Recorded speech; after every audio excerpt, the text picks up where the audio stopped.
नमस्कार दोस्तों, एक और वीडियो लेके हाजिर हूँ। आज हम बात करेंगे दशहरे की। दशहरा, विजयादशमी, 9 दिन नवरात्रि, माँ की पूजा करने के बाद 10वें दिन विजयादशमी मनाई जाती है। देश के अलग अलग भागों में अलग अलग तरह से इसे मनाया जाता है। बंगाल में दुर्गा पूजा, नॉर्थ में दशहरा, साउथ में आज के दिन बाबा साहब अम्बेडकर ने 6 लाख लोगों के साथ बुद्धिज़्म की दीक्षा ली थी और ये उसकी भी याद में मनाया जाता है। बाल ठाकरे जी आज के दिन अपने शिव सैनिकों को आशीर्वाद दिया करते थे। ऐसा भी इसके साथ एक जुड़ाव है। 1947 से पहले मेरे को कहीं ये नहीं मिला कि ऐसे दशहरा मना रावण के कुंभकर्ण के पुतले जलाए जाते थे, और ये जलाया जाना गलत है। पहली बात तो हर एक की अपनी अपनी सोच है। रावण ने ऐसा कोई गलत काम नहीं किया था कि उसके पुतले जलाए जाएं, लेकिन चलो आप मानते हो कि आप रावण का नहीं, बुराई का पुतला जलाते हो, पर पुतला जला के हासिल क्या होता है, जबकि बुराई तो आपके दिल में है। जैसे परमात्मा आपके दिल में है, वैसे ही बुराई भी आपके दिल में है। अगर आपके दिल में बुराई, नफरत, बदला ये सब चलता है, तो फिर उस बेचारे इंसान के, जो कि शायद दुनिया का सबसे बड़ा जीनियस था, बहुत अक्लमंद, बहुत तपस्वी, भला इंसान, और मेरे ख्याल से तो उसकी जितनी तारीफ़ की जाए कोई कम ही होगी। इतना कि वैसे तो ये मैथोलॉजिकल स्टोरी है, लेकिन चलो इसको सच भी मान लिया जाए तो जब राम जी युद्ध जीत गए और तब उससे अपने भाई को, जो मृत्युशैया पे था, अपने भाई को भेजा कि उससे कोई आशीर्वाद लेके आ, कोई अकल की बात, कोई समझदारी का ज्ञान लेके आ। और लक्ष्मण जी गए और उसने आंखें बंद कर ली, उसको जब बात को जवाब देने से मना कर दिया। देखिए वो इंसान कितना ही जहीन रहा होगा। लक्ष्मण आए, उसने मना कर दिया। जो आदमी के पास कोई खाली हाथ नहीं वापस जाता था, लेने आया तो उसने लक्ष्मण को खाली हाथ लौटा दिया। तो लक्ष्मण जी गए राम के पास। राम ने बोला तूने कहाँ क्या मांगा, कहाँ खड़े होके मांगा? बोला मैं उसके सिर के पास गया, वो मर रहा है, मुझे पता नहीं, मेरे पैरों दूर कहीं खड़ा हूँ तो उसे मेरी आवाज़ आएगी कि नहीं। तो भगवान ने कहा जब कोई किसी से, चाहे आशीर्वाद ही हो या कोई ज्ञान ही हो, जब किसी से मांगने जाता है वो छोटा होता है, देने वाला हमेशा बड़ा होता है। और बड़े के सामने छोटा उनके पैरों की तरफ खड़ा होता है। तो राम जी लक्ष्मण को ज्ञान दिया पहले, और फिर लक्ष्मण गए, उन्होंने चरणों के पास खड़े होकर विनती की, हे महाबली, दशानन, रावण, कृपा करो, मुझे कुछ ज्ञान की बात बताओ, आप दुनिया से जा रहे हैं। और तब दशानन ने लक्ष्मण को कहा एक छोटी सी बात, कि कभी आज का काम कल पे मत छोड़ो, क्योंकि कल का नाम काल है। और ये इतना बड़ा ज्ञान है कि आप इसको चैलेंज नहीं कर सकते। सच की बात है कि जो काम आज से कल पे टल गया वो फिर टलता जाता है, कभी होता नहीं। या हो भी तो जो आज की ज़रूरत है वो कल की ज़रूरत होगी कि नहीं, ये कह नहीं सकते। और ये उनको ज्ञान दिया, उनके पुतले जलाते हैं। उसके बाद वहाँ पे भगदड़ मचती है, पुतला गिरता है, लोग उनके पुतले के जो सरकंडे या डंडे जो जो भी कुछ होता है जिससे पुतला बनाया जाता है उसे आ, आपस में एक दूसरे से छीना झपटी कर अपने घर में ले जाने के लिए खींचते हैं। क्योंकि ऐसी मान्यता है कि क्योंकि रावण जी जो थे वो महादेव के बहुत बड़े भक्त थे और उनकी बड़ी तपस्या करते थे, तो महादेव ने महाबली रावण को आशीर्वाद दिया था कि जिस घर में तेरी अस्थि रहेगी उस घर में सांप किसी को नहीं डसेगा। और ये मान्यता आज भी प्रचलित है। उसको ही लोग उस पुतले को रावण रावण नहीं, उनका नाम दशग्रीव दशानन रावण था। तो उन दशानन का हड्डी समझकर अपने घर में रखते हैं ताकि घर में किसी को सांप कभी ना काटे, क्योंकि सांप से तो हर कोई डरता ही है। दूसरी बात जो है इस तारीख की विजयदशमी की, वो आती है दुर्गा पूजा की। 9 दिन देवियों की पूजा की जाती है और 10वें दिन दुर्गा पूजा की जाती है। और माँ दुर्गा की विशाल मूर्तियाँ, छोटी मूर्तियाँ जैसे किसी के पॉकेट अलाउ करती है, वो उसका जाके जल में विसर्जन करते हैं। देवी के 12 हाथ, 6 जोड़ी हाथ होते हैं, हर हाथ में अलग अलग शस्त्र होता है और धूम धड़ाके से देवी की मूर्ति का विसर्जन किया जाता है। आजकल इको फ्रेंडली मूर्तियां बनाई जाती हैं जो पानी का नुकसान ना करें। आटे, सूजी, चावल के आटे वगैरह को मिक्स करके उससे मूर्तियां बनाई जाती हैं और खाने वाले रंगों से रंगी जाती हैं और बहुत खूबसूरत मूर्तियां होती हैं, देखने लायक होती हैं।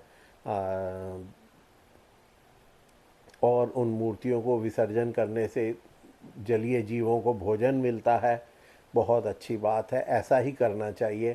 तो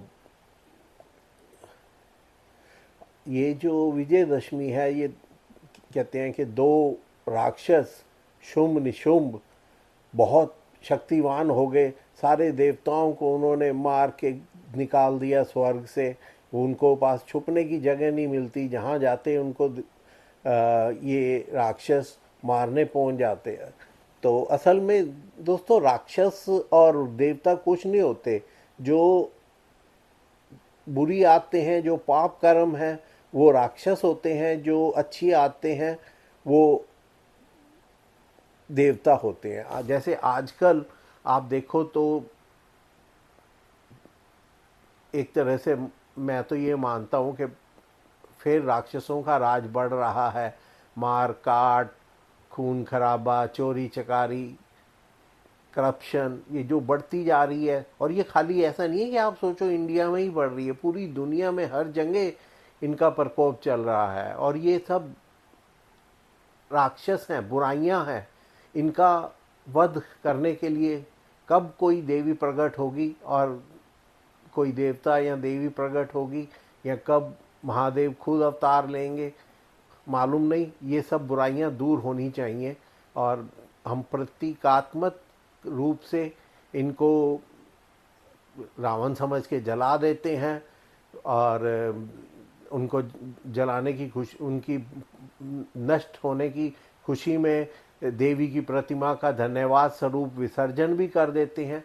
लेकिन वो राक्षस, वो बुराइयां हमारे सीने में आज भी विद्यमान हैं।